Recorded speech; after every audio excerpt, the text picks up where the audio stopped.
Соединетите Американски држави сакаат да се одржи меѓувладината конференција на Европската Унија за старт на преговорите со Македонија и со Албанија најбрзо што е можно. Ова е пораката која од Вашингтон денеска ја испорача американскиот помошник државен секретар Карен Донфрид, велејќи дека пристапувањето на Македонија ќе донесе поголема стабилност и просперитет во Европа. You have been delayed for much too long. You have done the hard work and are undertaking the necessary reforms, and you deserve to advance expeditiously. We have said it before, and we will say it again.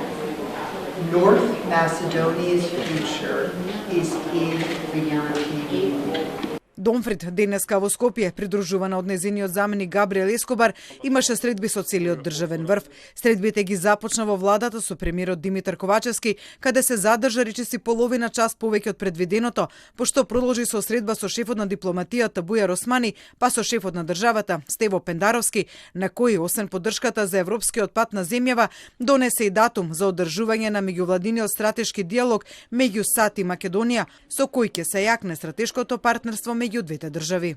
За јакнување на ова партнерство преку престојниот стратешки диалог помеѓу Северна Македонија и Соединетите Американски држави што ќе се одржи на 2 јуни во Вашингтон. Нам ни представува посебна чест што Северна Македонија ќе стане прва земја од Западен Балкан која што отвара стратешки диалог со Соединетите Американски држави.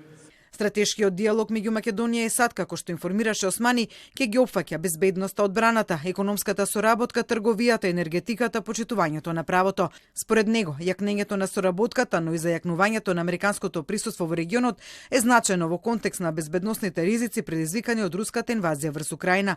А за надминување на безбедносните ризици, Османи денеска посредбата со Донфрид побара и забрзување на процесот на проширување на Европската Унија. Никој од нас нема време за губење.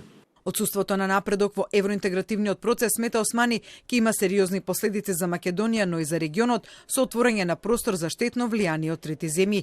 Предупредување дека застојот на Македонија во Европската Унија и безбедносно прашање, помошник државниот секретар на САД денеска слушне од претседателот Пендаровски и од премиерот Ковачевски со порака дека процесот за земјава мора да се деблокира и преговорите со Унијата да започнат. Донфрид од Скопје денеска отпатува за Тирана, пошто ќе ја посети и Подгорица, каде ќе ја заврши својата балканска турнеја во рамки на која ги посети и Приштина, Белград и Сараево.